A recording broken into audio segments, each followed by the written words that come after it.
Depressão sem tristeza. É possível? É. E é muito comum as pessoas associarem o sentimento da tristeza avalaçadora, choro frequente, além de outros sintomas como a depressão.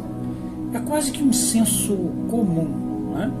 Mas essa é uma ideia limitada, né? Pois apesar da tristeza ter sim a sua ligação com a depressão, não necessariamente os dois precisam coexistir no paciente.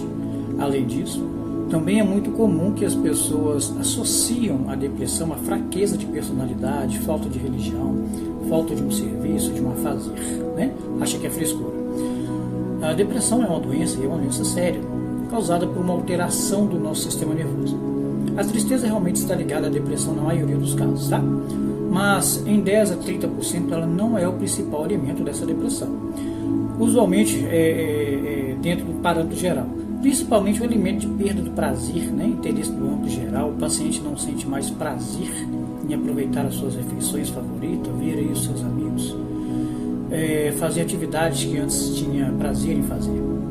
As pessoas param de rir e de viver e passam a viver uma vida no automático. Ela trabalha porque ela precisa do dinheiro, ela alimenta porque ela precisa alimentar para sobreviver, né?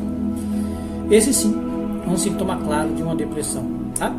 Mas também é muito comum que as pessoas neguem esse sentimento e tentem ocultá-los, ou seja, ela tenta acreditar que está bem, que está interessada, que está animada a fazer as coisas, né?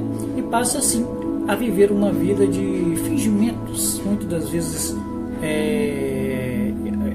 não percebidos. Cerca de 70% do sentimento bom, ou seja, alegria, prazer, bem-estar, etc., é apenas uma pequena parcela do sintoma de tristeza, desânimo, vazio, ou outras parcelas pequenas de emoção neutras ou negativa que o ser humano tem, tá? Então, mais ou menos assim, se você tiver 50% de sentimento bom e 50% negativo, já é uma alteração.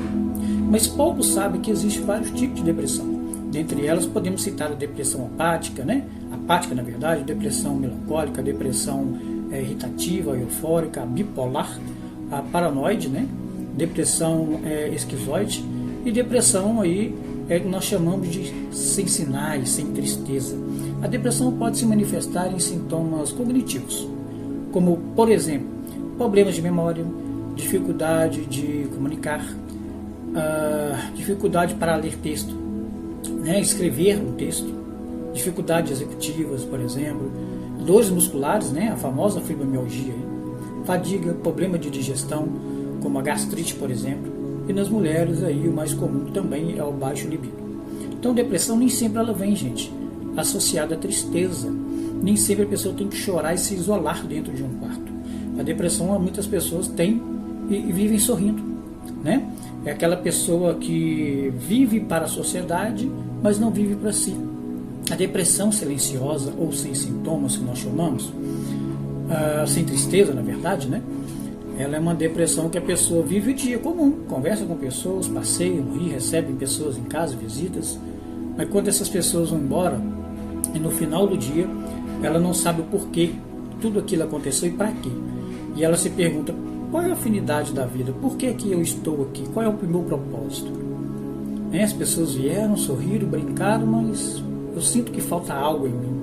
Falta algo para que eu possa de fato me completar. E isso é um estado depressivo, tá? E muitas das vezes, quando a pessoa não põe isso para fora, o corpo responde. E aí é que vem os problemas como a fibromialgia, por exemplo, né? As pessoas começam a ter sintomas no próprio corpo. O corpo responde. Quando o emocional ataca e você guarda esse sentimento, retrai esse sentimento, o corpo começa a dar sinal. E uma delas é a fibromialgia, tá, gente? Então, se você tem fibromialgia, pode sim estar aí com um problema depressivo, tá bom? Forte abraço para todos, fico à disposição para qualquer eventualidade e também tirar suas dúvidas. Quer ficar livre da depressão? Fale com quem é referência no assunto, no Brasil e na Europa. Fale comigo.